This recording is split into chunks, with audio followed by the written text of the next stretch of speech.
Good afternoon and welcome to this meeting of the London Assembly Audit Panel. Can I welcome members, officers and the public here in the chamber or watching on the webcast to today's meeting. Just please make sure you've got any electronic devices turned off or to silent to make sure they don't interfere with the microphones and avoid any unnecessary interruptions. Can I start by asking our clerk, Paul Goodchild, if there are any apologies received? Thank you, Chairman. No apologies for absence today. Great. Okay, we move on to item 2. Can I ask the panel to note the recommendations set out at item 2 on declarations of interest and ask if any members have any interests to declare? Nope. Nope. Excellent. Item 3, minutes. Can I ask the panel to confirm the minutes of the meeting held on the 21st of July and to be signed by me as a correct record? Agreed. Lots of nodding. Excellent. And we're making great progress here. Item 4, summary list of actions. Can I ask members to note the ongoing actions arising from the previous meetings of the audit panel? Noted. Noted. Excellent.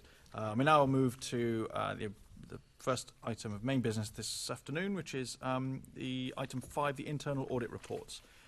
So we are joined by David Esling, Head of Audit and Assurance, and Mark Woodley, the Group Audit Lead from MOPAC.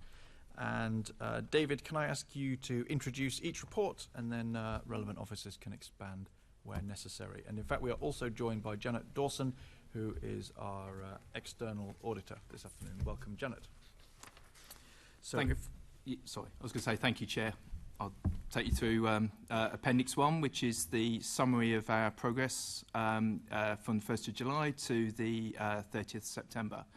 And this report summarises the work that's been conducted by ourselves during that period. The following reviews from the 2022-23 audit plan have been finalised, and Mark will talk to those individual reports when we come to them. They are the Adult Education Budget, Good Work for All, Staff Wellbeing Report, the follow-up review of corporate governance and decision making, and the London Peer Network Independence Audit Report from 21-22.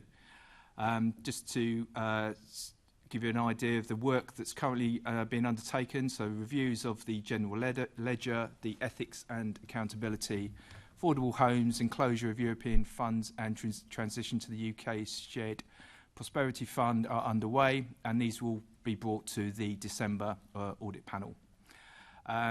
Following the request by the panel at the last meeting in July, we are undertaking a Solar Together programme. That review is currently being scoped and the terms of reference is being produced for review, and we plan to bring that again back to the December audit panel. Just to highlight also that we've completed the reasonable assurance review for the 21-22 peer network funding to local enterprise partnerships. This is a review of the claims for payment examined, and we found they are in accordance with the terms and conditions of the grant funding agreement. Also, following the request from the Skills and Employment Unit, we are undertaking a review of 2 adult education providers, and that work has now been completed this week. So again, the outcome of those reviews will be brought to the December panels. Those give us an assurance for the work that we undertake for the general AEB work overall, so that feeds into that. Also, we're undertaking systems development work, and that continues on the AEB. We're attending 6 weekly audit and assurance task and finish group meetings with the AEB, and also the continuing provision of advice on the GLA audit approach, processes for the management of the audit of providers and handling of allegations of suspected fraud or financial irregularity. We're also providing advice on the development of an AEB complaints procedure for learners and raising key issues highlighted within the audits which have been carried out as part of the work that I've just been speaking about. Also, following discussions with the Head of Technology, it's been agreed that we undertake an advisory review on the migration of IT services to TfL to ensure effective governance arrangements and contract management processes are in place and working effectively. I'm going to move on to section 3 of that. This is counter-fraud work that we've been undertaking. We update on the National Fraud Initiative, and there's a lot of preparatory work that has commenced. and data to be checked and uploaded to secure NFI portal, and that's currently taking place. When that's finalised, matches will be reviewed, and where necessary, those will be investigated. And that's due to take place in January, once the upload of that information. Just a couple of bits before I finish. During July and August, there were 3 phishing emails purporting to be from 2 employees, personal email accounts, and these were received by the GLA HR. These requested a change of bank details from form to allow the employees' salaries to be transferred to a new bank account.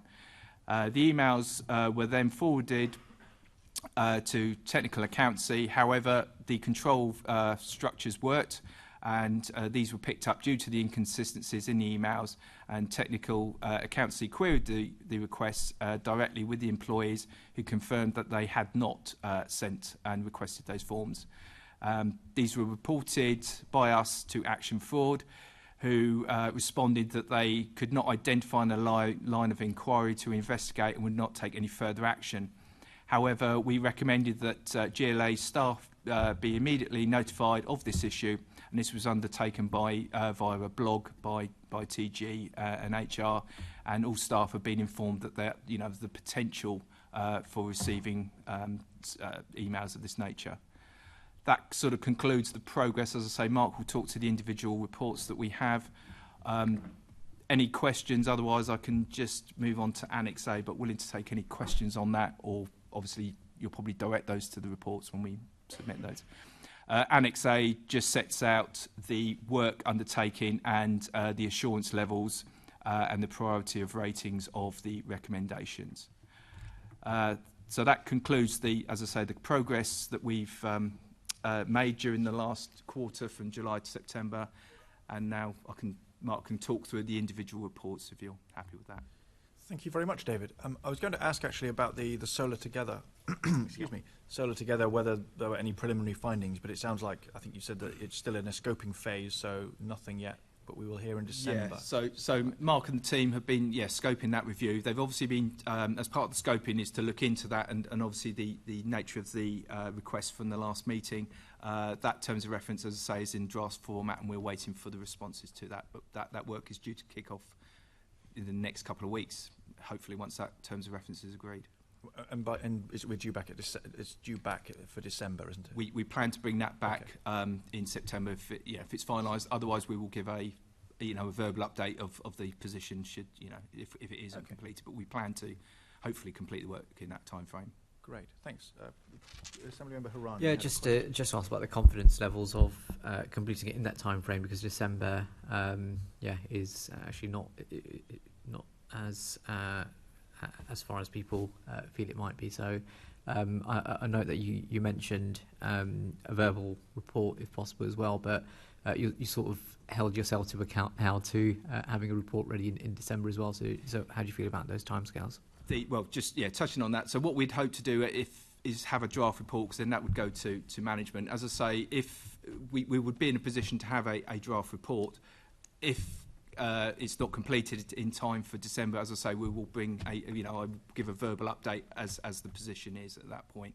But at the moment, we've resourced for that to be completed in that time frame. Okay, and just to fill in the reading between the lines that you might be doing, it's something that, as Assembly members, we're getting a lot of contact about. Yes, exactly. People, I have someone in my constituency who has now just given up. They've got a garage full of solar panels and equipment, and they now just want it removed and taken away, and they'll do it with somebody else. And of course, part of the point of this scheme was to provide reassurance that it would be a vetted contractor.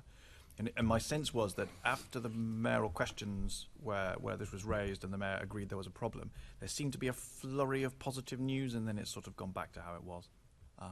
So that I think that's probably why myself and other Assembly members are keen to know. So that I think that's and probably as well the fact that the sunny days are gone and people are seeing all that potential energy that they could have had sitting in boxes in their garage.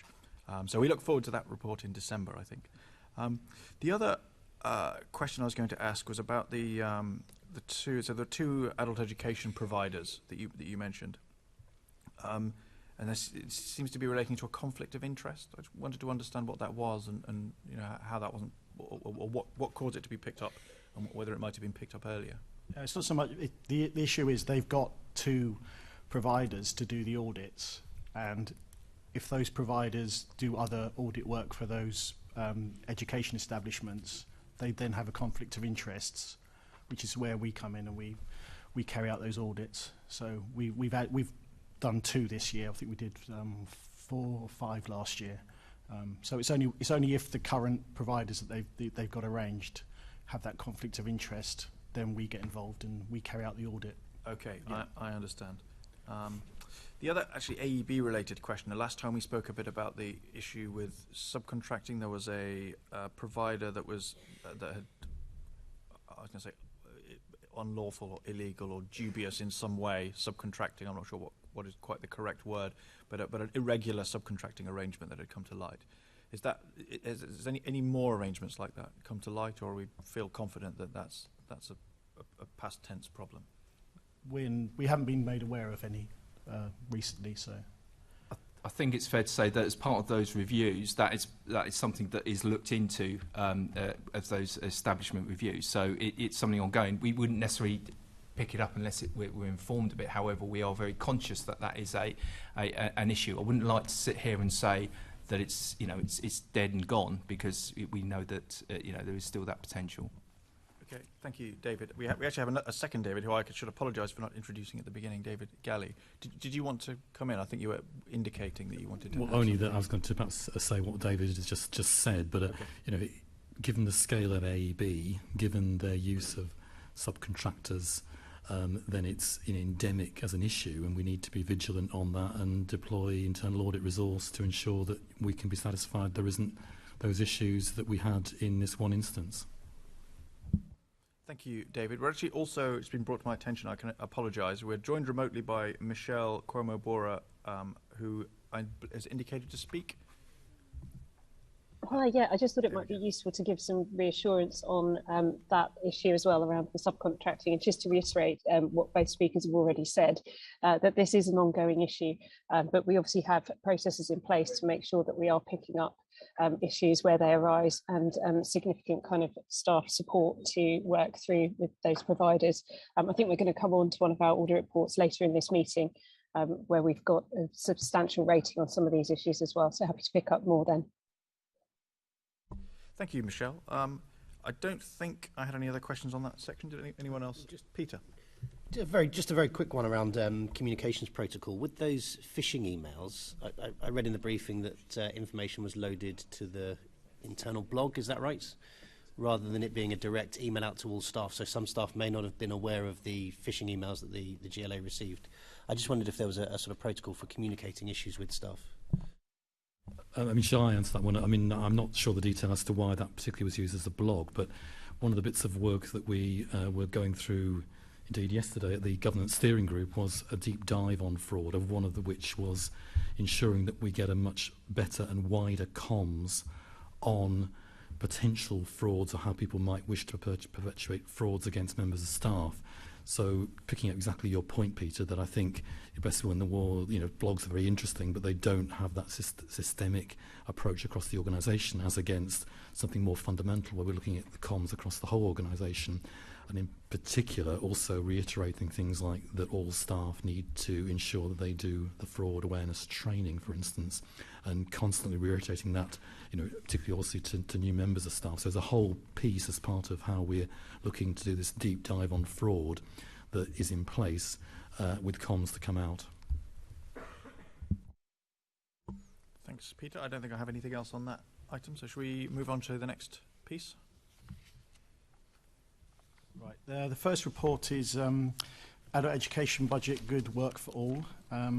It's a bit of background. The GLA aims to put in place additional adult education budget provision and activities to provide Londoners most affected by the pandemic with skills which will help them to access good work, as well as to meet other mission objectives such as supporting the green recovery or tackling digital exclusion.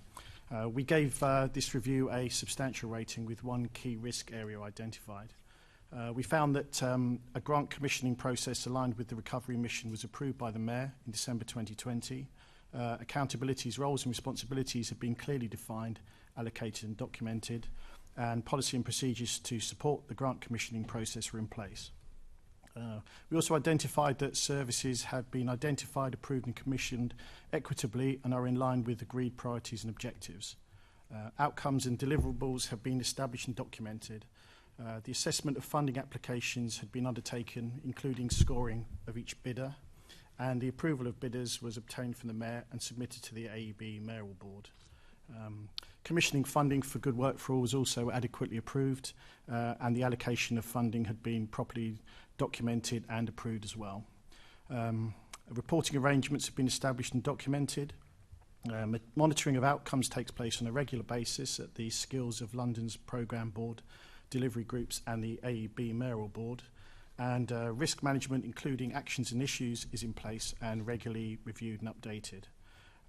We identified one key risk. The Good Work for All Risk Register Summary reported RAG scores for all of the projects. There was a total of 39 projects in place, and 17 of those projects were rated as red, as high risk. The majority of the red risks related to cases reporting to poor performance and not obtaining student number targets.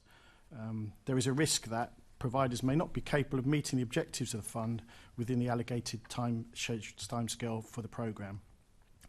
As a result of that risk we identified, there was one accepted recommendation, and that was close monitoring and reporting of the performance and student number targets is continued to ensure the objectives for the programme are met by the providers.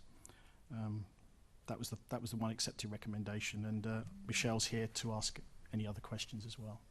Thanks, Mark. I was just going to say, Michelle, was there anything you wanted to add to that?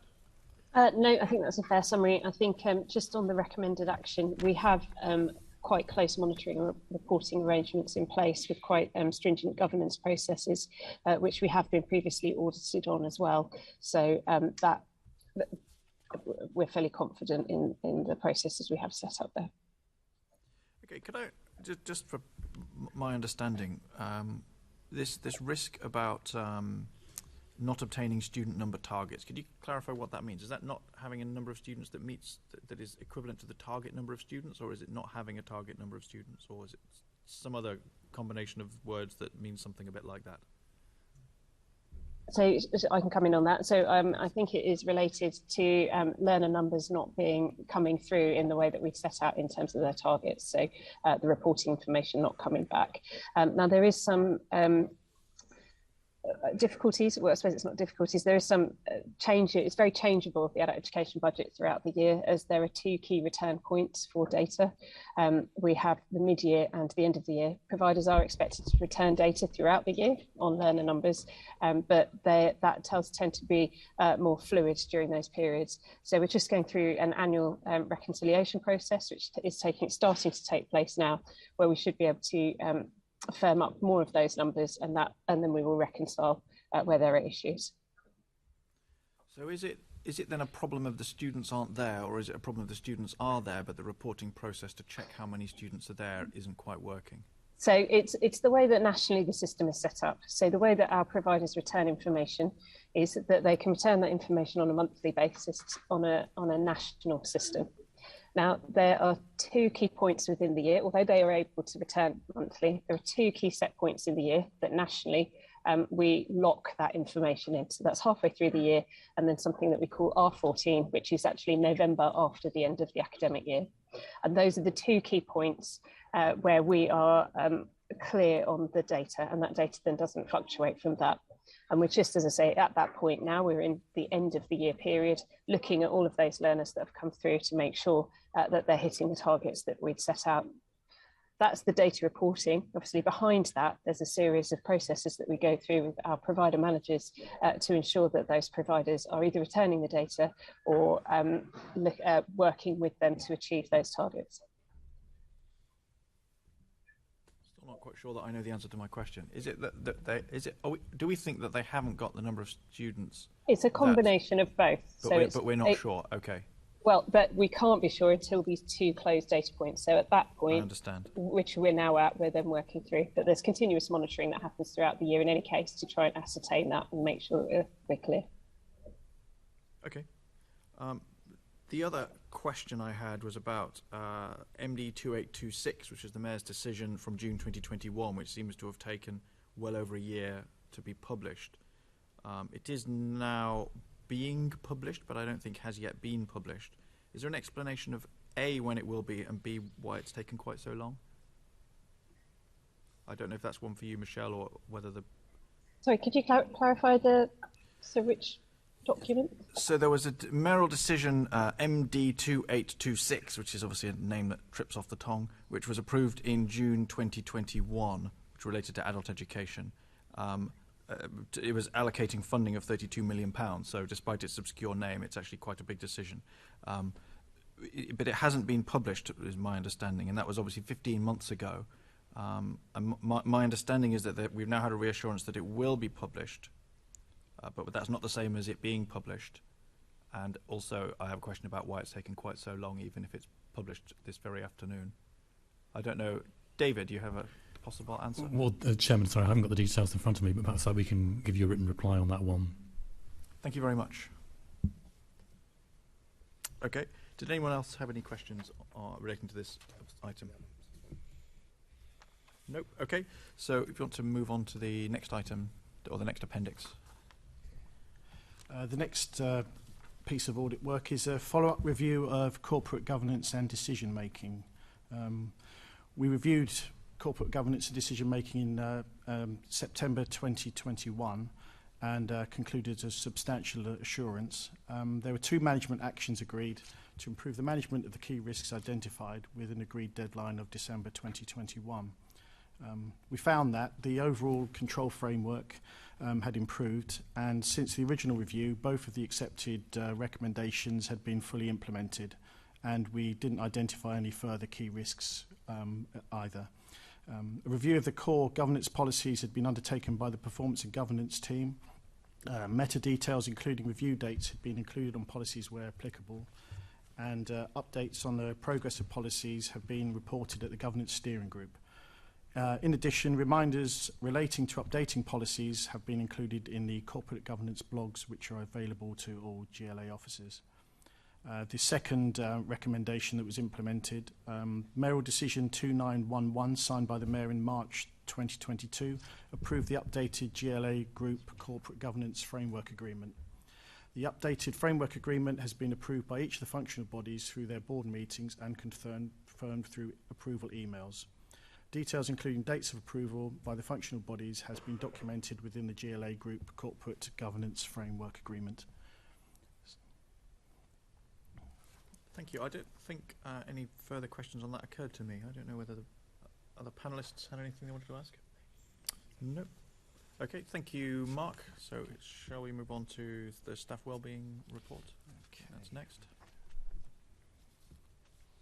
The next review is an audit of staff wellbeing. The objective of the review is to ensure the GLA's commitment to staff health and wellbeing is in place through the wellbeing strategy and action plan, and to ensure that a positive workplace wellbeing culture was promoted within the GLA. We concluded a substantial rating for this audit with 3 key risks areas identified. We identified that there was a clearly defined wellbeing strategy in place that sets out the objective to effectively manage staff wellbeing and ensure that the wellbeing of staff is at the forefront of the GLA's priorities and duty of care for its employees, and continues to develop and support to promote the promotion of wellbeing. We also identified that there are clearly defined, up-to-date, approved and documented policies and procedures in place that set out how the GLA will comply with its legal obligations in relation to health and safety and welfare at work of all employees and those responsible for overseeing the implementation of the policy. In addition, the roles, responsibilities and accountabilities for staff wellbeing were found to be clearly defined, allocated and documented, and the recording process for wellbeing was operating effectively. Records of sickness absence, referrals, leavers feedback and employee assistance and provision for support are monitored and recorded by the wellbeing team and wellbeing providers. We also identified that all data in relation to staff wellbeing is held securely and in line with data protection and GDPR requirements. Management information reporting and monitoring to provide assurance on the effective management of staff wellbeing was also clearly defined. The three key risks that we identified, the first one, wellbeing is included on the GLA's corporate risk register, but there's no risk register maintained by the wellbeing team to fully assess staff wellbeing interventions. We recommended that wellbeing was included in the people function risk register, approved by senior management, regularly reviewed and updated in line with the requirements of the corporate risk register. The second key risk was, although wellbeing training is not mandatory, there's been a low uptake of some of the training provided. Analysis of training for the period April 2021 to March 2022 identified training completion for wellbeing was 5%, and for mandatory training, which includes elements of wellbeing, uptake was 40% for diversity and inclusion and 11% for health and safety at work. We found that some improvement is needed to increase the uptake of training, including those items of mandatory training, which include elements of wellbeing, and that additional work was needed to ensure that factors leading to the low uptake are identified and actions taken to increase staff awareness and usage of the resources available. And the final recommendation finding was about a wellbeing subgroup had been established to champion and advocate wellbeing initiatives. The subgroup consisted of representatives from GLA directives and other key stakeholder groups such as Unison and the Wellbeing Network. The subgroup is currently on hold due to the review of the wellbeing strategy, and the role of the subgroup is being reviewed to ensure that it is the most effective way to obtain staff views and promote wellbeing activity and ensure staff time is being used effectively given other pressures and priorities. And we felt that this group was a really useful way of getting the views of the staff and also helping to push the wellbeing agenda. So we thought this would be something that needs to be sort of reintroduced as soon as possible. They were the findings. Okay, thank you, Mark. Okay. And we're also joined actually by Shakira Kedo. Is it Kedo or Kedo? I should have asked. Kedo. Kedo. I hate getting people's names wrong. So Shakira Kedo and Gemma Cullen, specifically on this item. So before we look at any questions, I don't know whether there's anything either of you wanted to add on the report. Shakira, yes. Yeah, so absolutely, really, really useful in terms of kind of where we are now and what we're trying to achieve, particularly as I still say I'm fairly new in 7 months, and growing the people function, but actually how do we get wellbeing as part of the culture more so than just a one-off thing. So there's different things I'm trying to kind of do to kind of embed that, and part of that is around kind of the culture piece in the team and how does that feed across into the directorates of the organisation. But equally, it's about how do we track, monitor, manage, and how do we have our own governance within our own team as I try and build it. So there's a couple of things there that I'm trying to kind of push out in terms of leadership and culture and how that's owned within the organisation, but then how does that feed back through my HR business partners into actually our own governance within the people function moving forward. So that's kind of where we are in terms of how we're going to move it forward, how we're going to track it, how we're going to manage it, but equally then understanding the value of the subgroup and making sure that we get the most and best out of that. So kind of that's what I would say overall in terms of the kind of findings and the kind of the risks that are kind of summarised here. But Gemma, as my deputy, will give you some more detail. Okay. I mean, I had two questions really related about the training. It struck me, it says here that it takes new starters around a month to receive their login details to be able to do the training. And obviously that relates to my second question, which is going to be about low take-up rates. So is that something that you're looking at to try and accelerate that? Because obviously if you start, that's the period where you're, shiny new employee doing all of this stuff, and then you find that you can't do it for weeks and weeks and weeks, and by then you've probably got 20 things on your in tray that are bulging. Absolutely. I'm 2 months into the role, so actually this has been a really exactly good way for me to test out what does and doesn't work, so taking lots of notes. But that's going to be addressed in two ways, partly sort of shared service arrangements and onboarding, but also sort of the build-up of our capability and learning team. So part of the transformation, we have a lot of vacancies in the team. So yeah, there's a focus on that, particularly around induction as well. So that is a key part for us. And we have a working group that's been pulled together around induction, and wellbeing is going to be a key part of what we look at as part of the induction. Do you mind me asking how long it took you to get your training login as a dip sample of one? So I had to go out and get it myself rather than waiting for it to come to me. So it just seems like such a basic I mean, my background before I asked people questions all day was in IT, and I think if you know, if my team had taken a month to get people's login details, I Yeah. think my boss would have been knocking on my door a long time Absolutely. before then. And my other challenge is, why are we asking individuals to sign up? That's the problem. The expectation for me is, once we've got our list of new starters, their first month is set out. They know what they're going to be attending the first month around induction. And if there's any need for people to cancel, then we want senior management sign off, because I think it's very easy for people to miss it because they're prioritising work. Yeah. So the idea will be that you get that login from day one. So which day will be day one when people have their training login straight away? So I can't guarantee, but my aim actually is that they have their login before day one. Even better. I would like, and David may give me daggers, but I would like people to have their equipment and their login before day one, because there is a huge amount of learning that people want to do before they join an organisation, and I think we're losing that opportunity. And when will we get there? I can't commit to anything. I've literally just started the working group, but our aim is to get a plan out in the next couple of weeks. Okay, that's great. Kripesh, you wanted to? No, it would be great to see that. I think just sort of from my short time in this organisation, what I've seen in terms of new starters and people joining the organisation, how long it takes to get basic equipment. I think it needs prioritising really, and it needs the HR function all singing to the same hymn sheets, a proper induction programme where people know about the organisations that they're coming to work for is a really basic thing that needs to happen, that we're just not doing at the moment. So some movement on that would be great. In terms of what you mentioned in terms of tracking, monitoring and managing, how are you ensuring that you keep staff engaged throughout that side of the process as well? Staff, can I just clarify the question? In what way keeping staff engaged on the tracking? So on the wellbeing strategy. It's just, the key bit really is constantly having the conversations within the business, and us having sort of insights from the business partners who are really sort of closely linked to the business as to where things aren't going well. Also, sort of data and insights from casework that gives you a huge indication as to what's going on or what isn't going on in the business, because it ends up being casework.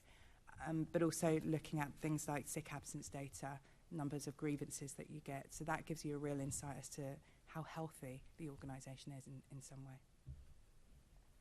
Great. Peter, do you have a question as well? Yeah, thank you. I'm not sure if, Shakira, you might be better placed to answer this. Again, it's around that non-completion rates for training. How has that varied across the last 2 or 3 years in terms of completion rates? So, as I said, 7 months in, I think at the moment, initially when I first came on board, there was non-completion rates for a lot of things, equally around this stuff. There's been marked improvement, but that has only been by me getting data from my newly appointed HR business partners that are actually embedded in the business and kind of finding out what is actually going on. They are part of DLTs within the various directorates, so they actually can understand and get under the skin of what is going on and what is driving the non-completion.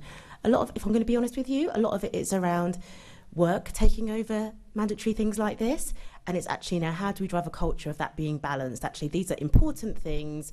We need to ensure that people get the overall development, and it's not just in this space, it's across some of the other corporate things that we're required as well. And how do we drive that culture? So it's part of a bigger piece of work that my team is undertaking as I get new people in. But actually, it's about actually getting the business partners to get under the skin of some of the data, understand. It's been a marked improvement because we are now challenging the organisation on some of this stuff. But equally, I think there is something around what is our culture around some of this stuff as well to make it normal that this stuff is required. I'm glad you said culture, because that was the avenue I was going down. And look, I mean, any of us who've ever managed teams know how tricky it is sometimes to get people to do the training or do the survey results or whatever. But sometimes what it can also indicate, if you're getting those low completion rates, there's not proper one-to-ones going on in the organisation, that people aren't regularly sitting down with their manager. And I wonder, some of that could be exacerbated because you've got people working from home. And I just wondered if that's a flag for you, and Agreed. if that's something you're looking at. Agreed. And actually, as part of a wider CMT conversation, actually, we're talking about what is required of leadership. and what are the components of that, and what are we required, and what standard are we asking people to manage and lead and do these things that are just part of the normal day-to-day job. So it's part of a wider piece of work, absolutely, but actually I can see some hallmarks of actually, are you even noticing that some people are there or not, or presenteeism or not, you know? It's giving us so many hints and tips of the health, as Gemma says, of this organisation around some of this stuff, and how it feeds and folds into actually what we're expected to do here and what's part of our actual duties as line managers. Yeah, and then that loops back to what David was saying earlier about how we're communicating. So is this stuff, if it's just going up on a blog saying please complete this survey and that's it, that's job done, that's not us impacting on culture through the organisation. No. Okay.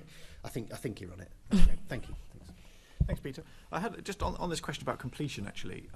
So if I heard correctly, I think, Mark, when you were talking, you said that completion rates on mandatory diversity and inclusion training is 40%.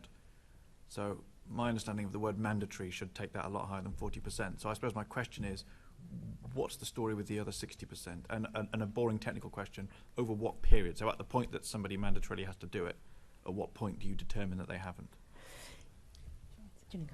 So the expectation is that all new starters or all existing staff within the year have undertaken that training. If I'm being honest, I don't think we're sharing the data enough. So one of the things the outcomes that we were talking about the governance board, not just for the wellbeing piece, but with any training, whether mandatory or not, we should be really sharing and highlighting to the business areas what that data looks like and get a bit of competition going, but also get the conversation going. It's not always clear why the training levels are low.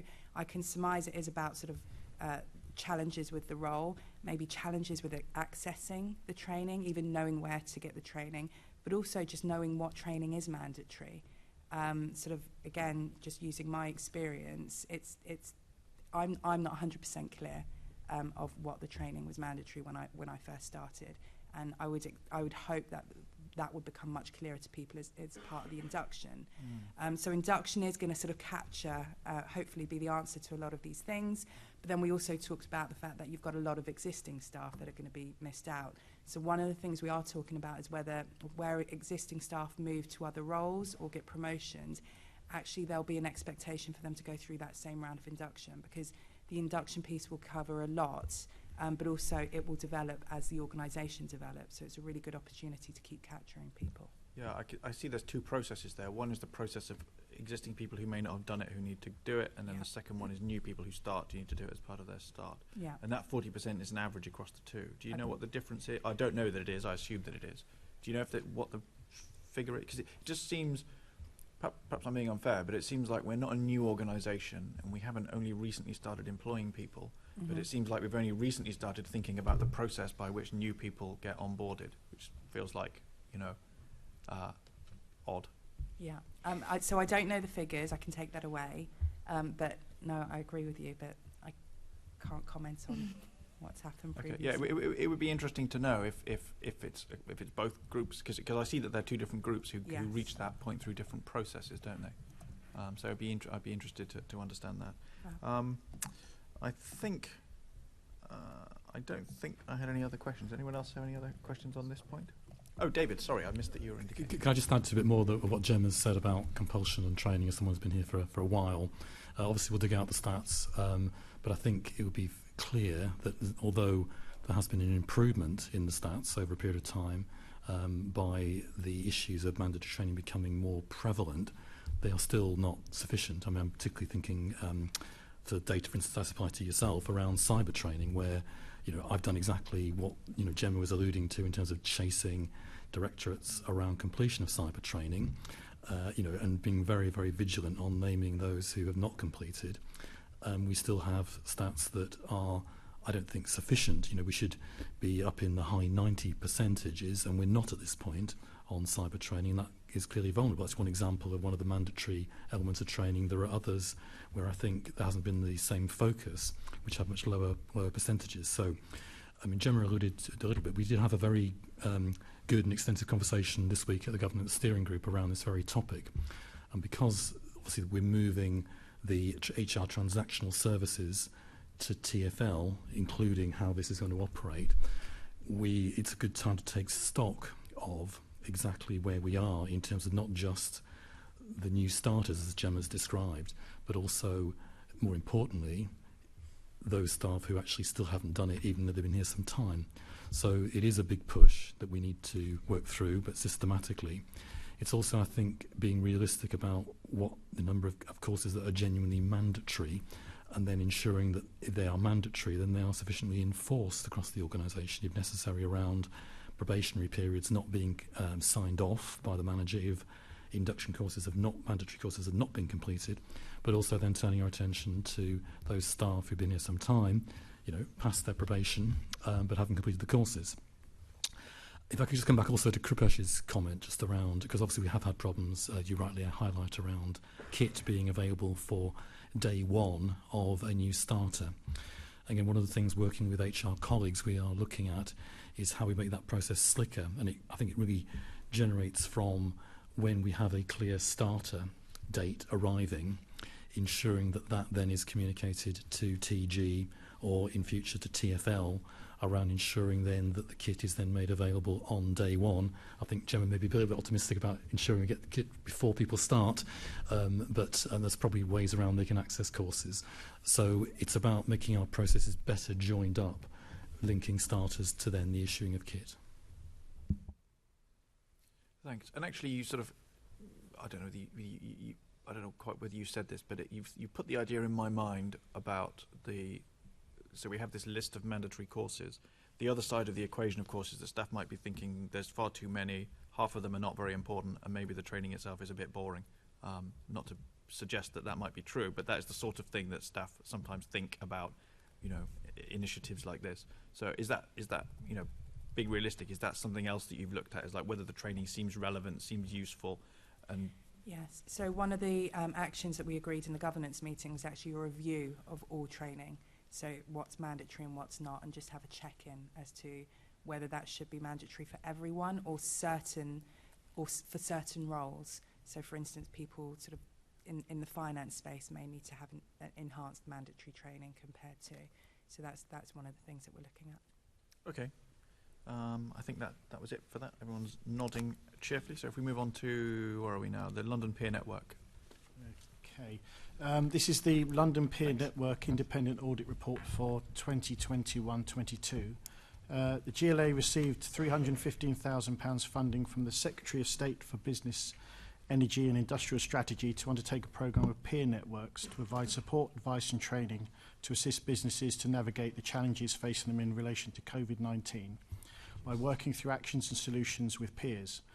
This included acting as the delivery body for the networking scheme, recruiting participants, organising facilitators and coaches, organising virtual and physical venues as appropriate, and reporting to the Secretary of State for Business and Energy and Industrial Strategy on performance. As part of this, the final grant claim process, the GLA are required to provide an independent assurance that the grant has been used for delivery of the funded activities. To satisfy this requirement, an independent and appropriately qualified auditor from DARA was tasked with verifying the final statement of expenditure submitted by the GLA to the Secretary of State for Business, Energy and Industrial Strategy. We concluded that the claims for payment examined were in accordance with the grant funding agreement and that the GLA had maintained adequate records to enable reporting on the claim for payment of the grant. Thank you very much. This seems to be one of those excellent cases where a thing is being done the way that it was supposed to be done and everybody is happy.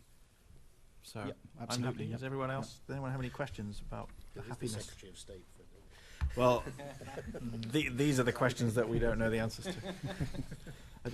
Any questions on this? No, I didn't have any further questions. It just it's if only all audit reports went like this, how simple our lives would be. So I think on that, I think we're finished on that item, aren't we?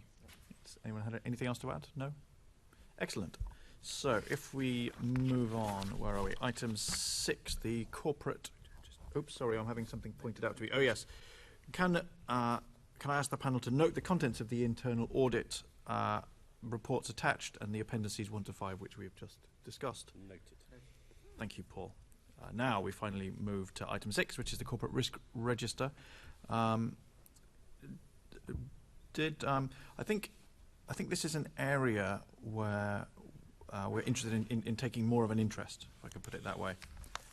So I don't know whether David or somebody would like to sort of whether you have an opening remarks to make, but I think I do have a couple of questions. Great. Michelle Wells, sorry, who I also failed to introduce earlier. I do apologise. That's Welcome, Michelle. Fine, thank you. I'm bringing forward the corporate risk register for you this afternoon, and as panel members will be aware, an update on this is received at each of your meetings, and it's subject to a full formal review every 6 months. There is a minor amendment from me in your report on paragraph 1.2. The register was last received by the panel in March 2022, not September. So if you could just amend that, apologies for that. Section 4 of the report highlights to you the changes that have been made during this formal review. And if I may, I'll draw your attention to the 2 significant risks that have been added this time. So that's risk 1A and risk 1B. Both are related to the current and future high levels of inflation and related cost pressures that will come from that. The first relates to the direct impact on GLA Group budget and spend. The risk owner for that is the ED for resources. And the second relates to the indirect impacts of that risk on GLA programmes. So that's things like increasing rents, viability, supply chain issues. And the risk owner for that one is the Executive Director for Housing and Land. To further supplement the formal 6-monthly review that we do within performance and governance, you'll also be aware that we undertake a programme of deep dives. The current one that we're planning on is the cost of living, so we will go into a lot more detail on that risk in that deep dive.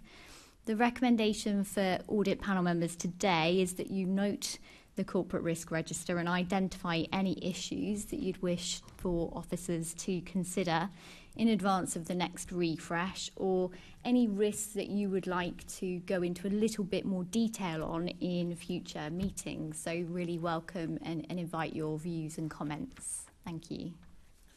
Thank you very much. Actually, before we go into that, I have a sort of umbrella level question, which is so looking at the corporate risk register here, who actually owns this whole thing? I know there are individual owners of individual risks, but whose problem is this? Whose desk does this whole thing sit on? I guess it's collectively CMT, but if you had to name a name, it would be Mary as chief officer in terms of being head of CMT, and CMT. We have regular deliberations on this. We have the deep dives I described earlier, so it's something that we take very seriously. Okay, thank you, David. So in terms of the individual risk, I mean, the inflation risk has gone in. I'm curious why that wasn't there before. Obviously, inflation has gone up to a level that it hasn't been at for a very long time, but it wasn't non-existent before. So was it just felt that it was at such a low level that it didn't need to be on, or was it a bit of an omission? It's kind of, events have gone really quickly. Now, if you kind of roll back to when we had last had the version of this back in kind of March with the preparation, you look back at the inflation rate then, it's nothing like it was now. It's astonishing how inflation has really taken off. So yeah, inflation previously, was hardly an issue, to be frank, and now of course it's probably the top issue. Yes, you're probably right. I had a question actually about. Sorry, did I? I'll ask my question and then I'll pass it over. So I had a question about the risk around hybrid working and modern digital approaches. One of the observations I make about this building is that while it is in many ways a lovely building, it's also quite a small building, and we have quite an aggressive plan in terms of numbers of seats and numbers of bottoms that might go on those seats, and an assumption that a very large number of people can spend a very large amount of their time not in the building. So how are we confident that that's actually going to plan now that we've been in here for a few months? There's a lot of work we're doing on this, and in particular developing metrics around making that judgment, because as you know, our commitment is that on average every member of staff is to be in the office, 2.5 days a week. And our configuration of number of desks here and in Union Street is based upon that assumption coming through. And it's pretty evident, I think, from, I'm sure your observations, is that in this building particularly, Tuesdays to Thursdays, it actually is, pretty much at capacity. Mondays and Fridays, it isn't. So in terms of meeting that particular objective is one that's where the pressure points come. It also, the data we're gathering, obviously, different parts of the organisation will have different uses of their allocation of desks as well, which will also then prompts, I guess, not only how we can improve that, but also whether actually that desk allocation is ultimately right and correct. So having kind of settled into this building now, and with, I guess, things sort of normalising, that becomes a really key issue for us, and one that I think is reflected by its importance in the register. Yeah, I mean, you put your finger on the issue, which is that the 2.5. So it's about averages versus margins would be the way that I would think of it. So on average, maybe we have enough desks over the period over the whole period, but a bit like planning transport infrastructure, there are peaks. Thursdays when it's MQ, for example, would be a good example, when everybody wants to be here and suddenly there aren't enough desks. And the problem is there aren't office buildings near here. So that's my thought, really. If it turns out that on those peaks there just are not enough places, and I've found myself meeting rooms, like hen's teeth on those Thursdays, what would a mitigation plan potentially look like if the conclusion is that for those peak periods there just are not enough capacity? Certainly one of the things that we have developed is the use of also hubs across the group. So, for instance, there are 3 TfL hubs that now are available to GLA staff. But I think it's about organising ourselves better, and also levels of cooperation between teams, so that when it's pressure point here on Thursdays for the assembly, for instance, as you describe, then to what extent then can we clear out certain parts of, say, other parts of where Emma and her team or Housing and Land sit in, on the second floor to create some more space, and vice versa. Similarly in Union Street, one of the things that I think we need to develop further, or there's been some cooperation, is that it's important that teams are actually able to get together and meet as a complete team. Therefore, they need to borrow other people's space so that actually people can have desks when they come in. And it's around where there are anchor points and desks allocated, that level of better cooperation between teams to actually ensure we can best utilise all the space over all 5 days and working around those pressure points. So I think, for me, it's about, teams need to come in on Mondays and Fridays, for instance, to seem an obvious way forward. But there's as I say, we need to be driven by the data here. We're agreeing some, I think, better metrics. We actually have a quite extraordinary ability to kind of drill down in great detail about who's sitting at which desk. So it is kind of quite big brotherish, but it's refining that data so that it is sufficiently targeted and useful to able to generate, I guess, a better improvement or configuration of our space. For instance, say the co-working area, which you may have experienced on the ground floor, for instance, that's quite heavily used, but actually it might be better to create some more desks there that actually have proper screens and facilities rather than the kind of drop-in points. Similarly with Union Street, there is some resource that we have available, for instance, to try and convert Union Street into perhaps a better configuration of offices. So it would allow more one-to-one space, for instance, for people to have one-to-one meetings, whereas that's quite difficult in Union Street at the moment. So a lot of work to be done. Yes, I think the ergonomics of the drop-in bit, I've not had to use it. We obviously have our group room, but I think the ergonomics of that spot over there, I can see the room for improvement. The only thing I would say is, what I heard in what you said was that your mitigation plan for the peaks, when there are lots of assembly members here, is to make sure that the people that we might want to meet are sent elsewhere in order to free up capacity in the building. So I would just flag that as a potential risk of sending everybody somewhere else on the days when we're all here, because we might want to meet some of those people. And it does slightly defeat that if it turns out they're all in Palestra. I mean, we need to get it right. I guess I'm talking about general principles. Yes, I mean, clearly, if some members want to meet, Emma, say, we need to make sure that Emma has a desk on that day. Great. Okay. Did anybody else? Kripesh, did I see you waving? Yes.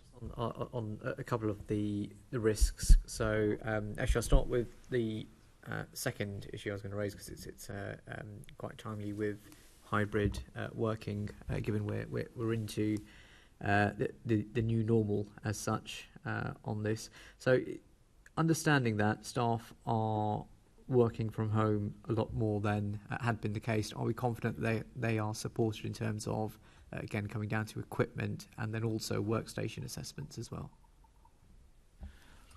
Yeah, so what we have, as you're familiar with Kripesh, we do have a scheme where every member of staff had access to £250 worth of equipment to, ensure they could buy a screen or whatever it was that they could utilise, and that's been very popular. And it's also still a scheme that is available because clearly, you might buy a mouse and that mouse breaks, and therefore people need to replace it, for instance. But that's, of course, over and above. That's over and above that is the issues about a DSE assessment that each member of staff needs to make sure in terms of working at home. And that arising from that, if somebody has a special chair, for instance, because they've got a back problem at work, then they're working on average 2.5 days a week at home, then similarly they need to have that same DSE assessment and the same resource.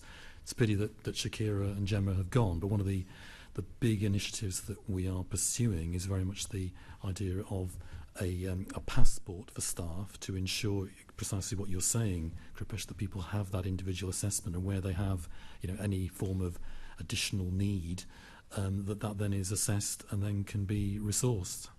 Okay, so given so a lot of our staff, and given the expectation that you have for them coming into the office, was it 3 days a week roughly? On average, the test is on average 2.5 days a week. Okay, so half the time they would be working from home. So in essence, I think that their main place of work, especially for those even that have been working longer for the organisation, has changed as such, and is spending as much time in the office as home, based on what you've said. So are we confident that people are supported or working in an environment that they can sufficiently safely work in terms of their health and safety requirements? And also the second issue is that you mentioned about the £250. So are the new starters coming in aware of this as well? So on the last point, yes, it's all part of the induction scheme that they're entitled to that. On the health and safety point, one of the things that the Health and Safety Committee, chaired by Helen Ewan, is very clear upon is the risk and the danger that you outline about our staff actually working in conditions that actually would aggravate their back, or would not be sufficiently appropriate for that extent of time being worked at home. The process is that they need to complete, each member of staff needs to complete a DSE assessment, and now of course that needs to be done not just 2 years ago when we were in the middle of COVID, but now, because obviously people's circumstances change, their eyesight might change, their circumstances may change completely. So that regular update of DSE, and I think it's important that we remain vigilant on that, and the Health and Safety Committee has got that very much in its eyes.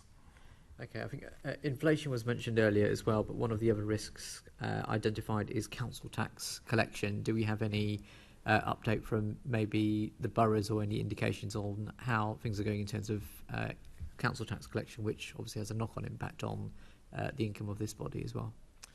Yeah, it is interesting, and perhaps it's a little bit kind of counterintuitive. Although council tax is a regressive tax, it is extraordinary how buoyant that tax has been, given, say, what we've gone through over the last two or 3 years. So, for instance, although we assumed in the budget there would be a reduction in our council tax base, but it actually has now bounced back and actually is greater than it was pre-COVID. Now, clearly, there's always a risk, if we enter into recession, then borough collection rates may go down. The collection clearly becomes more tricky and difficult. But it has proven to be remarkably buoyant as a tax, and I think it's around some of the the diligence of authorities and actually being able to collect it under quite difficult circumstances. So, for instance, it's perhaps an issue that we talked about at Peter's committee more recently. But we actually had an increase in our council tax base of 1.7% in last year. We've assumed that would go down to 1% for the budget coming in 23-24, largely because I think there was an element of catch-up on boroughs during COVID that explained that higher increase we had in 21-22. But I think what's interesting is that year on year there's actually been an increase in our council tax base, which probably reflects the increased number, albeit of course is not sufficient, increased number of houses and properties in London. Therefore there are more properties that are actually eligible for council tax. Okay. Could that be down to also more people choosing to use direct debit, so it's not so in terms of cost of living pressures, maybe it's not noticed as much because it's just automatically coming? Yeah, I mean, over time, I mean, boroughs are now, it's pretty standard for boroughs to pretty much maximise direct debits, and that's improved collection rates significantly over the last decade. I'm not sure there's much that's really changed in that process across London boroughs. Okay, and sorry, the other risk that I want to ask on is risk six. So how would you assess how much resource needs to be allocated to the London Assembly in order to be able to fully carry out its scrutiny work? That's probably not necessarily a question for me, really. I think it's for you guys to assess that, and I know there's obviously some conversations, I'm sure, taking place as part of your budget deliberations for putting forward your assembly budget. I mean, you obviously need the resource to properly scrutinise and hold account the mayor and myself and others. Thanks, Kripesh. Could I just reiterate the point actually about the sort of hidden cost or the shift in cost of working from home, because I think it's not talked about very much. But I think if you're a senior employee who's got a nice home, maybe with a separate desk and somewhere pleasant to work, maybe you've got one of those little cabins at the bottom of your garden, it's a very different prospect to someone in, very small accommodation where there isn't room even for a desk. And so I do worry about, firstly, that difference, and also the informal mentoring that also gets lost when lots of people are working from home and junior staff aren't, just bumping into senior staff or, middling staff. But in particular, there's this point about £250. So perhaps putting it in its most negative light, organisation banks a big saving, says hurrah, passes that saving on to staff who now get £250 to set up a home office, which I suspect is a lot less than the organisation would pay if it were renting some office to put those people in somewhere. I make that observation to support what Kripesh was saying. Peter, you had a question. Something that's going to be a big part of budget setting processes in the future is going to be the climate budget and how we align that with everything. So looking in the corporate risk register, perhaps around 5 or 6 it might fall in there, but I can see that measuring those climate responsibilities and factoring those into the budget setting process is going to be a challenge. I didn't pick up anything in the notes about how we're going to deal with that, so I just wondered what the initial thinking was. I think it's an excellent comment, Peter, if I might say so, because obviously there's a huge push, as you know, on climate budgeting, as we described to your committee last time, and I think actually the register has not fully addressed that in terms of the importance and scale, and also the level of resource that we need to dedicate to that. But also, I think, as we said at the committee, I think what will emerge from the conclusions, obviously we wait people's returns and to be put to your committee, but I think it'd be fairly obvious to guess that the need is going to weigh out our capacity to actually meet the resource required, and therefore to be able to really fully address the 2030 net zero aspiration is going to be extraordinarily difficult given the resource constraints we have and the sense of the huge need there is to meet that requirement. Because in a way, it's not an independent risk, is it? It's not the organisation saying we are, we're going to set ourselves an objective to hit certain environmental markers. It's weaving it into the fabric of the way that we set the budget, and so there'll be knock-on impacts on things like pension funds, etc., which we talked about the other week. So I don't have an answer, right? And it's just how do you go about approaching that around risk? But let me take that away, because I think that's a really helpful comment to think about how we might update the register, integrate the climate budgeting within that, but also genuinely how, and it's not just obviously not just GLA, it's across the group. How do we embed the culture across other parts of the group that rather than just automatically replacing a gas boiler somewhere in the estate, they actually think more creatively and greener around that, rather than that's been the way it's always been done. And I think there's still quite a big cultural leap we need to make to, you know, as you say, embed it across the organisation. It becomes, you know, central message through stick of rock. Thank you. Thanks.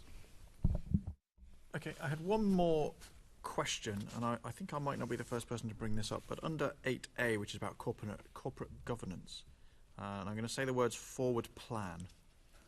Is there a forward plan to produce a forward plan? I'm very conscious there's an Assembly motion Yes. to the Mayor, and I'm sure there'll be a reply very shortly on that. Okay, because obviously, you know, as Assembly members, our job is to scrutinise. I mean, you know, the corporate governance is both the decision-making bit, the Mayor's bit, and our bit.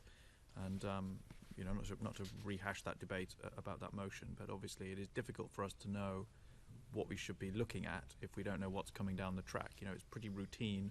Lots of us are or have previously been councillors. It's pretty routine to have a forward plan so you know what decisions are coming, at least, you know, in a vague sense.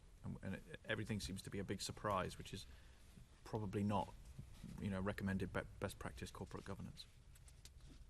But so we're waiting for the Mayor, are we? Is it the Mayor's decision to decide whether to publish a forward plan? I mean, the motion was passed by the Assembly, you know, for the Mayor to respond, and I'm sure the Mayor's office are preparing the reply. Thank you very much. I don't think I had any other questions on the risk register. Anybody else with anything on the risk register? Okay, well, thank you very much. That's quite a useful discussion. I think what we are planning to do, which I think we mentioned at the beginning, but it feels a while ago now since we've been talking about all these different bits, is in future to look at particular areas in a particular meeting. So in December, I think we're going to, ahead of that meeting, pick out a particular part of the risk register that we want to look at in more detail. And I think it's just something that we're keen to get to grips with. I would really welcome that. I think it would, you know, it assists us as officers, I think, to actually have your scrutiny. I think it'd also be helpful to tie in with these deep dives I've described. So I've described the deep dive we're doing on fraud. Obviously, we've got a deep dive, as Michelle describes, around cost of living as well. So I think, in many ways, the work that we're doing in detail would then help perhaps prompt the topics you'd want to choose for future panels. Okay, thank you very much. So in that case, can I ask the panel to note the corporate risk register? Noted. And I have a note here to ask Assembly members now if there are any points that we want to discuss, but I think we'll discuss that offline and let you know which areas, particularly for December, which is the upcoming meeting, which we want to look at. Which takes us on to item 7, monitoring of expenses and taxable benefits for the Mayor, elected members and senior staff. Can I ask the panel to note, I see lots of nodding, the taxable benefits and expenses incurred by the Mayor, London Assembly members and senior staff during the period April to August 2022. I don't think we have any questions on that. That takes us to item 8. Can I ask the panel to note the report on Register of Gifts and Hospitality? Lots of nodding and noting, excellent. Item 9, can I ask the panel to report the note the report on Register of Gifts and Hospitality for members of staff? Noted, good. And can I ask the panel to note the panel's work programme coming up, item 10?